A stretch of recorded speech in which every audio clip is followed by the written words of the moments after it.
Welcome to the Future of Field Service podcast. I'm your host, Sarah Nicastro. Today, we are going to be talking about 5 areas of focus when you are thinking about creating the frontline workforce of the future. I'm excited to be joined today by Karin Hamel, who is the Vice President of Services for U.S. Digital Buildings at Schneider Electric. Karin, welcome to the Future of Field Service podcast. Thanks for having me. I'm so excited to be here. Yes, thank you. So Karin and I were fortunate enough to catch up in person in September in Chicago at the Service Council Symposium. She had a few sessions there that were wonderful, talking about some of her areas of focus at Schneider. And we had a good chat and came up with some things that we wanted to discuss with you all today on the podcast. So before we dig into the nitty gritty, Karin, why don't you tell our listeners a bit about yourself? Sure. So Karin Hamel, and I'm coming to you live from Chicagoland. Although I am not originally from here, I'm originally from the East Coast, from Rhode Island. And that's where I started my career back in the day with American Power Conversion. That's how I got into this sort of IT tech field, energy management. And along the way, APC was acquired by Schneider Electric. And I took a little time off in between, but I've been with Schneider for the past 11 years and have 4 children. And to be honest, thinking about my career path, what gives me the most energy and passion, it is truly all around services. So I'm really glad to be able to be here talking with you about that. Awesome. So you all know that I'm a mom of 2, and I'm very passionate about power to the working mama and shutting down any sort of narrative that says we can't do all of the things. So I admire the fact that you are equally passionate about your children and being a mom, and also your career and services and all of the great work that you do at Schneider. So I love that about you. Cool. Okay. So we've talked a lot on Future of Field Service, and you and I at the event, about how the role of the frontline worker is changing. So as service organizations innovate and advance their offerings and, move toward this idea of delivering outcomes as technology continues to mature and become more sophisticated, the characteristics that you all are looking for in a frontline worker are, different than they were 2 years ago, 5 years ago, 10 years ago, right? And they're sort of continually evolving. So there are a number of things that you and Schneider are doing to sort of take action and respond to these changes. And so that's what we're going to talk about here today. We're going to talk about 5 key areas. And the first is shifting the perception of the frontline worker. So can we talk a little bit, Karin, about, how would you describe the historical perception of what that role is, and how that perception needs to change to reflect really what the role has evolved to be and is continuing to evolve to be? Yeah. Well, I think the historical perception, and certainly the one that I have in my head when you ask that question, is your typical Maytag repairman. Mm-hmm. The man that comes up with the toolbox and the uniform and comes into your home or your place of business, and he's there to use the tools out of his toolbox to fix whatever has recently broken. And that is not necessarily enough anymore, mm-hmm. or substantial, because now we know what the advancements have happened with technology, with data analytics and those types of insights. We can actually arm those technicians with these digital tools, and their toolbox is now more of a virtual toolbox in mm-hmm. many ways. So if you think about the skill sets required today to really, serve our customers the best that we can, they've enhanced. And we have to really think about how do we train up and skill those legacy workers to be able to be more well-rounded, mm-hmm. but as well as look for those traits upon hiring and entry into the workforce. Yeah. Yeah. I was doing a presentation a couple weeks ago, also in Chicago, different event, but another Chicago trip. And it was talking about,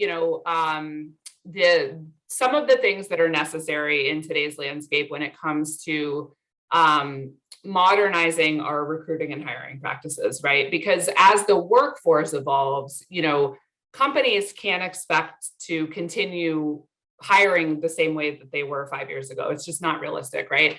And I was co-presenting with one of my colleagues, and when he sent me the initial draft of the slide deck, the title slide was a picture of two really dirty hands, and I was like, we can't use this. Like, I'm not saying that's never part of the job, but I'm saying it's reinforcing a perception that is quite outdated, right? And it's very interesting how, in many ways, the role of the frontline is shifting from that very, hands-on, mechanical, dirty work type job to more of a knowledge worker and a relationship builder, and there's a lot of things that come along with that change that, would be a podcast for another day, but you're absolutely right that, the perception many have in their mind is, not truly representative of the work that's being accomplished today and how that will continue to change, right? And so from a company's perspective, I think that's super important, because if we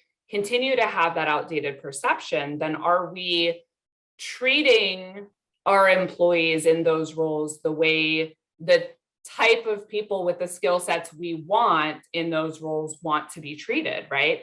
I think it's also important from kind of an external perspective that we work as an industry at large to modernize that perception, because that's part of the key to being able to get folks interested in these types of jobs, right? So one of the things that we talked about briefly at the event, Karin, was I love that you said this. You said, so salespeople have things like President's Club. Like, why aren't service workers rewarded in the same way, right?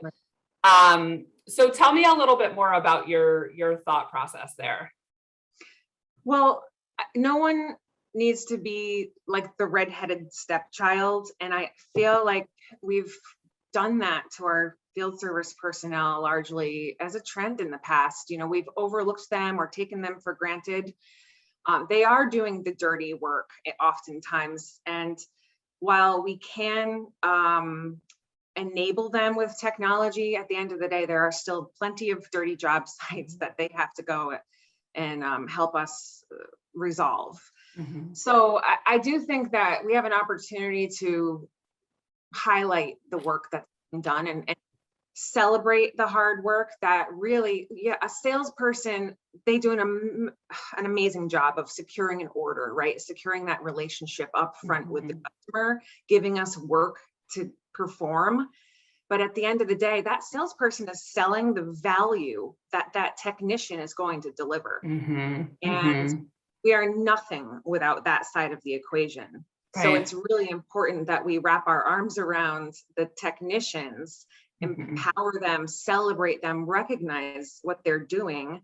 And when we see that internally, it catches on, right? And then, we create this movement across the organization, and especially when it's peer-to-peer recognition and, the salespeople recognizing the technicians, we create a much better culture where we work. And that's a place people want to stay too. It's a place people be hired into. Yeah, for sure. There's this ongoing conversation about the fact that in many industries, post-sale, the frontline technicians are the only person that interacts with the customer face-to-face, right? So there's a lot of responsibility of, not just getting the job done, but reinforcing the company brand and, building and nurturing those relationships and looking for different opportunities to serve customers, right? And weighing in on innovation and all sorts of different things. So I agree 100%. Think about that technician is walking into that customer site, and there are different sites every day of the week, and they're wearing the company logo, so wearing Schneider Electric. They are bringing a piece of our company to that customer physically, representing every day. It's so important that we support those people. Yeah, for sure. Okay, so the second key area is around increasing diversity. So we're talking about all sorts of diversity here, differences in thought, opinion, ideas that are so valuable for companies that are really looking to evolve and innovate. So it's important, but you and I both sat back at the event in Chicago and kind of said, there's still not many women here, and there's even fewer people of color, right? And so we really haven't. We've made progress, but we're not anywhere near where we need to be in terms of being a diverse space. How is Schneider Electric working to change that?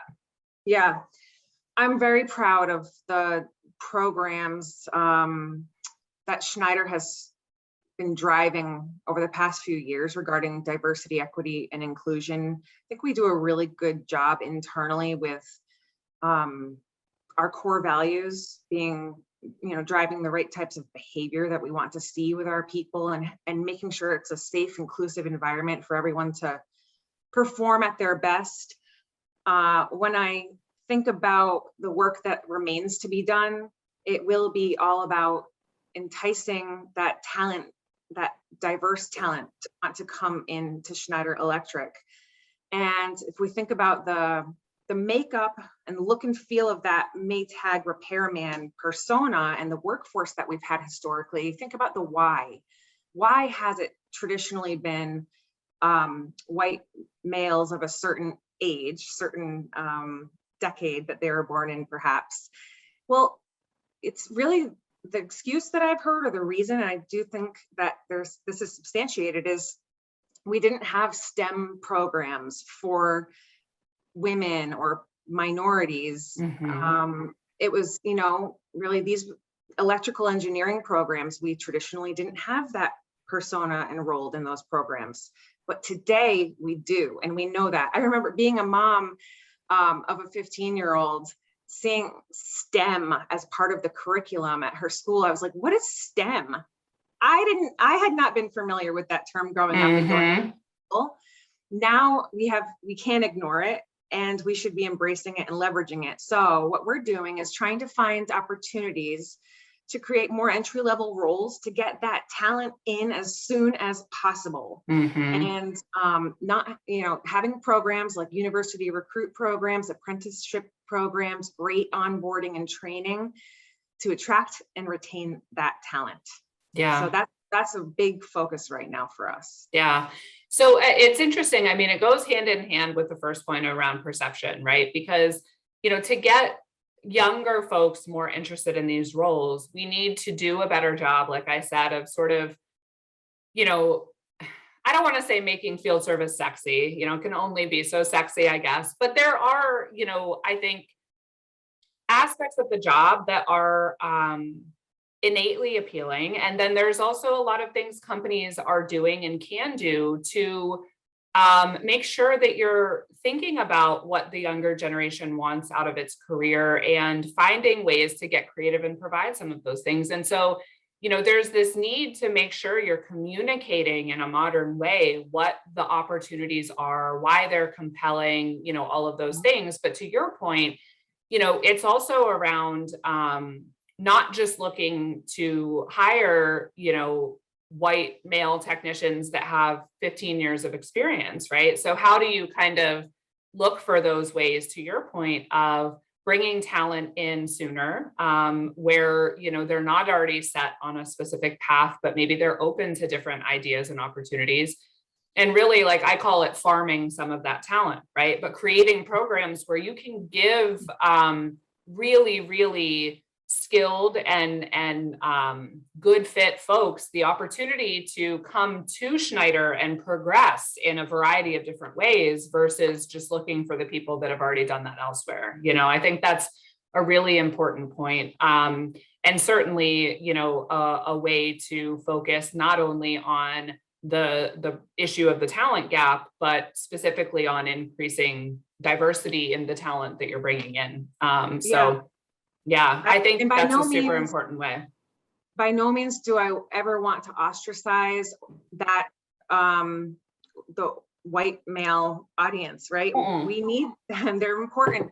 It's not anyone's fault. It is the situation that we're in, and what can we do? Because we know now that a more diverse collective group of people will be more highly engaged and ultimately provide a better experience for our customers and all the other employees that they work with. So I think it's important to say that, you know, we want everyone on the bus. There's a place for everyone. That's exactly right. It's not about reducing or eliminating that in any way. It's just about augmenting it and adding to it and making sure that anyone and everyone that has the desire to explore these type of career opportunities, you know, is made aware of them and given the chance to explore those skills. So you're absolutely right. I don't mean it that way either. I've been in this space for like 15 years, and you know, I have relationships with so many people that fit that, you know, that characteristic, and they're fantastic people. And,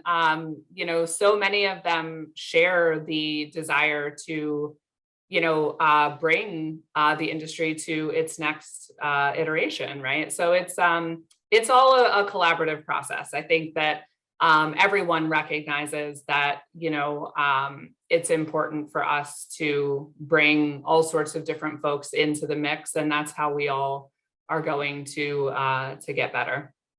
Cool. All right. So the third key that I want to talk about is moving from communication to collaboration. Okay. So when we think about the frontline worker, I think we've made strides here, but we've come from a place where we have folks that are happy to show up for work, punch clock, see what the directive is, and you know, oftentimes are just very happy to carry out the duties that they've been given and you know, do their work, provide the service to the customers, and be happy with that. And I think what companies have realized is that with the immense amount of change that's underway due to a variety of reasons, right? The idea of communication with the front line becomes more important, because we need to, you know, not just direct, but bring them into some of the goings on of the organization. But I think the point here is to take that a step further, which is the front line actually holds a wealth of knowledge and opinions and insights that can really drive that change. So rather than just communicating, how do we collaborate, right? And so I know with some of the work that you've been doing on Schneider's strategy, you all have done a very good job of really truly valuing the frontline input and making sure that you're getting that.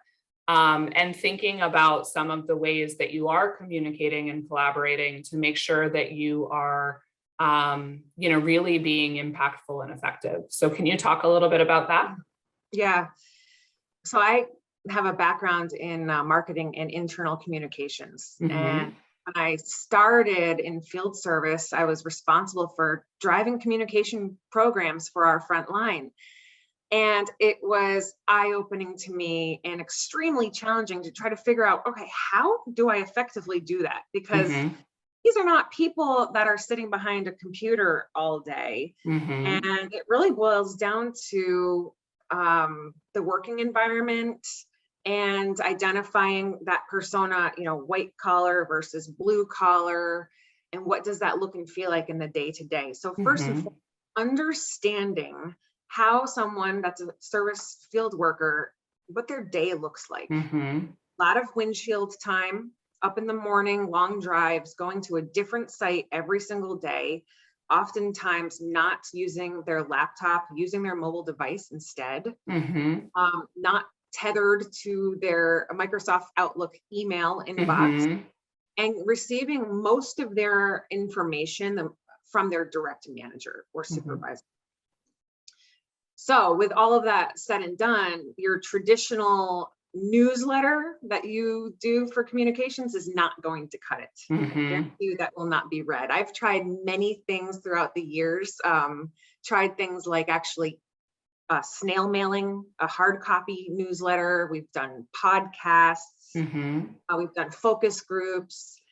But something that we've done very recently that I'm very excited about is we started doing strategy visualization. And what does that really mean? Well, we started working with a vendor called the NOR Group, Mhm. and they helped us go through the whole strategy slide deck, that 40-page slide deck that we all have sitting in a desk drawer somewhere on a thumb, and taking that and boiling it down to one page. That's a very visual graphic document that really spells everything out, walks your reader or whoever's your audience through the whole strategy, and takes away that corporate speak. Mhm. And it really gives you that, talk directly to the reader, your technician in this case, Mhm. a real person. Cut the MBA talk. And that was Mhm. something that I found I really needed some help with. And it was nice to have someone point that out to me. And so using this visualization and then printing it out on mouse pads, using it as a backdrop for something Mhm. else, having it many different places so that, it's really repeatable, like Mhm. the drum beat continuously throughout the year. And it's something like a war cry. Everyone can kind of rally around this visualization and identify themselves there, seeing I fit in. Mhm. Like Mhm. I know what the things that I'm going to do in my day-to-day when I'm out on site with customers are going to ultimately drive our ambitions for the year. Mhm. So that's something that I will definitely be deploying for the unforeseeable future. I think I kind of Mhm. cracked the code here with all these Yeah. other things I've tried. Yeah. So just a couple comments I want to make on this, because this was one of the sessions at the Service Council event. You and the NOR group did this sort of live, right? So you showed how you took this huge PowerPoint and made it into this one visual that everyone can kind of refer back to. And the reality is, not everyone in the organization is going to look through a 40 slide PowerPoint. I mean, who would want to, right? And so again, I think a lot of the impactful change that companies are making today, and this is a really good example, is just breaking out of habits, right? So you create strategy, you put it into the corporate deck, you put it on the drive, you send out an email and say, everyone, make sure you look at this, let us know if you have questions, whatever, right? And it's not bad, it's just the way it's been done, right? But these are the opportunities to really reflect and say, so if our technicians are spending, X amount of hours in their vehicle each day, if they're, only accessing their laptop, maybe, I don't know, 2-3 times a week, like, is this a realistic expectation? And if not, what opportunity are we missing to communicate the information in this deck to them in a more, relatable way, right? And so I'm just saying that for all of you listening that weren't there to see this, it was really powerful to see how the key points of the overall strategy were put into this one-page visual. And I think that, the idea of eliminating corporate speak, super important. The idea of putting it in the context of why does this matter to me, whomever you're communicating it to, is super important. How do I fit into this strategy is super important. And the idea of it being repeatable and seen different places so that, there's an opportunity to catch it and there's an opportunity to catch it over and over again. The other big point to me that this drove home, seeing it, on a big screen, is you mentioned that oftentimes the frontline is getting the strategy message from their direct supervisor, right? And one of the things we've seen challenges with I'm not saying Schneider at all, but in different businesses throughout the years I've been doing interviews, is you have, a really good vision, mission, strategy at the top, and it doesn't quite get to the front line. It's, kind of like what's the old telephone game where it just gets lost in translation. And sometimes, unfortunately, and this is another area that companies need to really understand, why does this happen? But sometimes it's, that level above, that middle management level that's managing the front line, that is the most disconnected and maybe frustrated. And so they don't share the passion of the people that created this strategy in communicating it. And so what I liked about this visual is it's a very important reference point to make sure that everyone in the organization sees the same thing and is on the same page. So you're not relying on that manager to communicate some synopsis of a 40-page PowerPoint. You're putting it out there in a way that everyone sees the same thing, so that you minimize the risk of that sort of breakdown in communication, which I also think is super important. Yeah, so two things to follow up on that. So one, David Knorr, he had the funniest statement. He was like, what's the main radio station everyone's listening to? WIFFM. What's in it for me? But you get my point.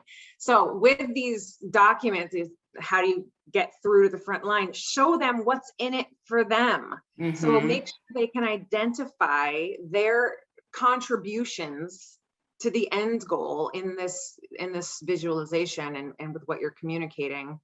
And then the other is, I think what worked for us is, and I mentioned it early on, was recognition. So we built up a recognition program around this strategy visualization doc, and it's our hero program. So if I'm a technician and I can identify how I can contribute to our overall business ambitions by this kind of map, this document, well, every time I kind of do contribute or am, delivering on one of those key outcomes, someone's going to recognize that behavior. And that's where we put in this peer-to-peer nomination. Anyone can go and say, like, I'm going to catch you at doing something great. I'm going to encapsulate that in the form of a recognition. And we have a woman that kind of runs this program for us, and we have great internal communication. So people might not want to open up an email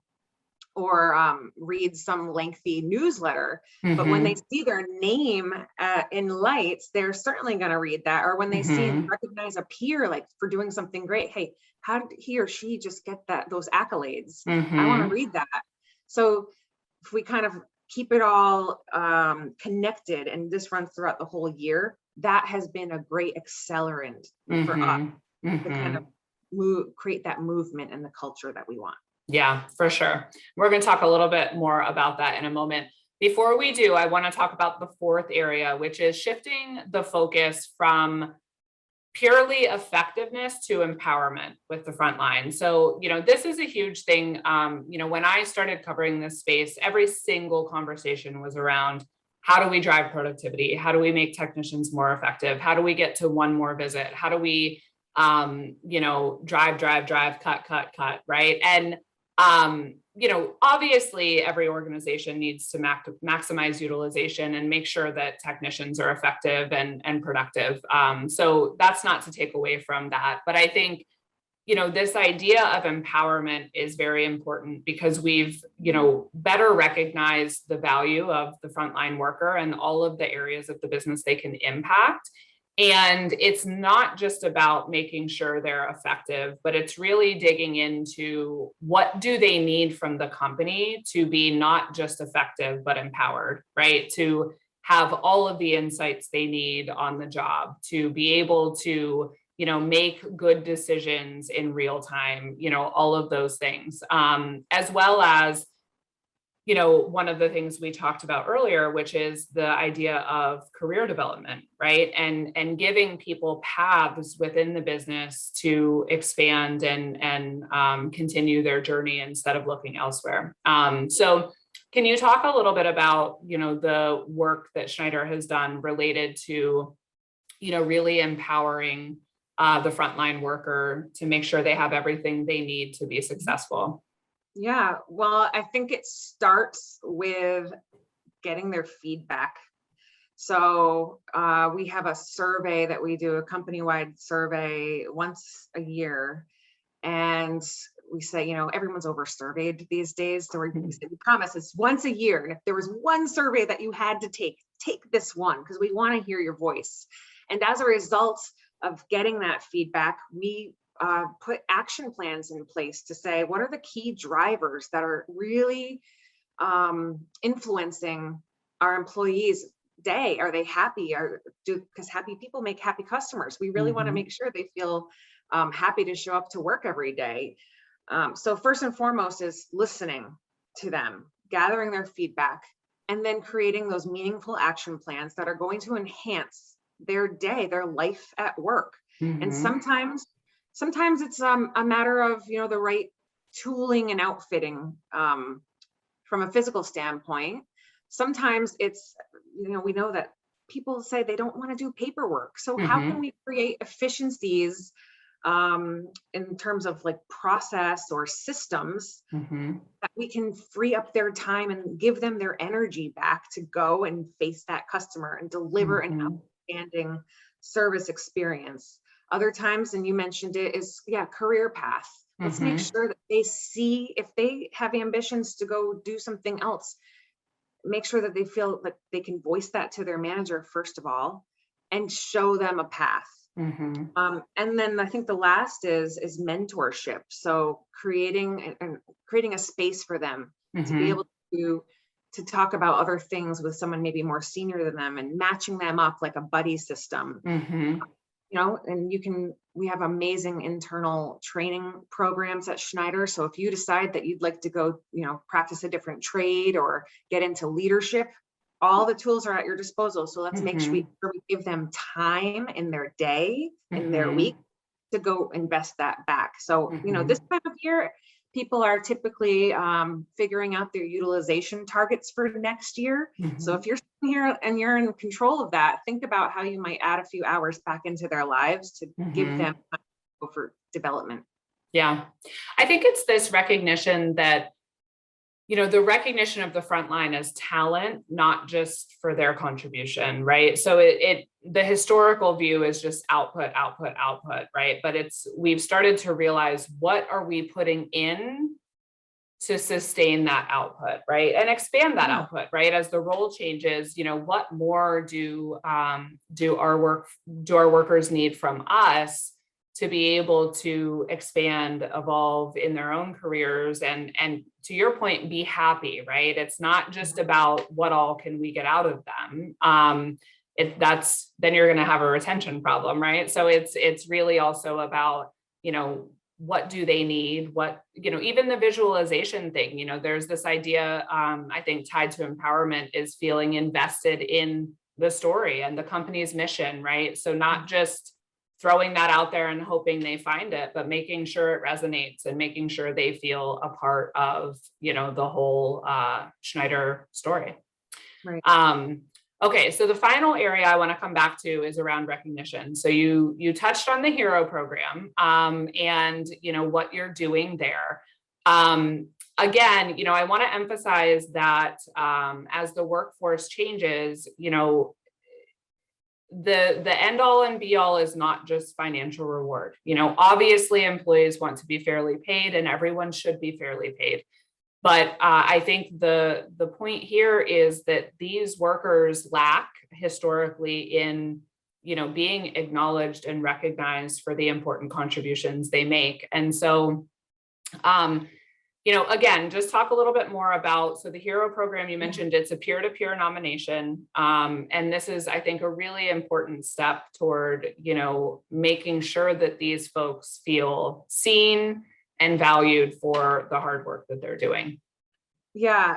I mean, ultimately, so for me, leading services for the business unit, I'm responsible for setting the ultimate direction and the strategy, and then everything back your way up into, okay, well, what do we need to do today to get there? What does the current situation look like? So I asked myself, what are the outcomes that I want to deliver? And then you back your way into, well, what are the behaviors and actions that I need the people to drive to create those outcomes. Mm-hmm. So then if we can map out those types of behaviors and actions for every kind of persona in the organization, and specifically for field services here, that's how we started and arrived at that strategy visualization document. Mm-hmm. So that every technician could look at that and identify themselves and say, all right, this is clear, simple roadmap. I need to do X, Y, and Z to plug into the overall direction and ambition of the group. Okay. Mm-hmm. So we created a survey link. We've, got some cash bonuses in place for those that are being strategically recognized. In the past, we have done President's Club trip for these people. So picking one name at the end of the year Mm-hmm. for various reasons, and sending them on that Sales President's Club trip that was very well received, as you might Mm-hmm. imagine. Another cool thing that came out of this was one of our monthly spotlight heroes. He was a technician out of Philadelphia. He felt so glad that he had been seen. And once we could tap into him, he had so many great ideas for how to improve the culture and the workforce. Mm-hmm. He actually volunteered. He said, could we do a podcast? So, of course, let's try it. So great idea. If that's what you think is going to resonate with these folks. So giving them something, he's like, there's only so many radio stations and satellite radio I can listen to. Let's give us something else and let's talk shop on this podcast. So we've been trying that out lately, but it was nice to see, if we hadn't had this recognition program in place, I don't think we would have had the vehicle to get that idea out of Gary, Mm-hmm. Philadelphia. So you never know what can spin off from these types of programs. Pretty great.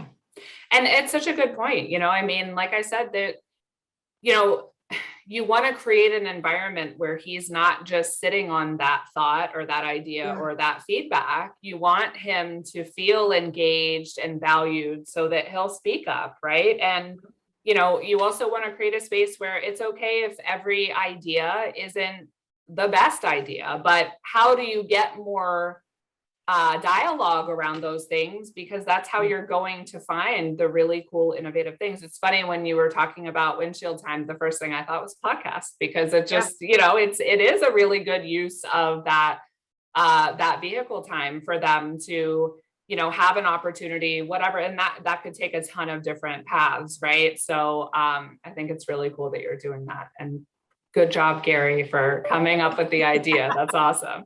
Okay, so Karin, in summary, is there any other insights, opinions, comments you have on sort of this topic, and how the industry needs to rise up to meet the needs of the workforce of the future? So I think for me, it's 3 points. One is, invest in technology that's going to catapult you into the modern day service delivery that our customers expect. So when you get those, and I'm speaking firsthand, when you get those emails from vendors that say, hey, notice you downloaded a white paper. Can I get some of your time? Hey, I saw we're speaking at this event. Can I do a demo with you? If you're like me, you're bombarded with those types of things, and you usually delete them. Take the time to entertain one here or there and listen to what the industry is doing, and give it some attention. It will pay off. Number 2, invest in programs for your people. So what can you do? Listen to their feedback, and what can you do to free up their time, create a better workplace for them? And number 3 is just keep it real, like stay close to the front line, find opportunities to get out in the field, go on site with your technicians, see the day-to-day firsthand, because that's really going to keep you honest and connected. And you remember that corporate speak, MBA speak versus like real talk. Never lose sight of just keeping it real. That's a really good point, Karin. I think is, the investment of leadership's time in hands-on, face-to-face time with the front line, right?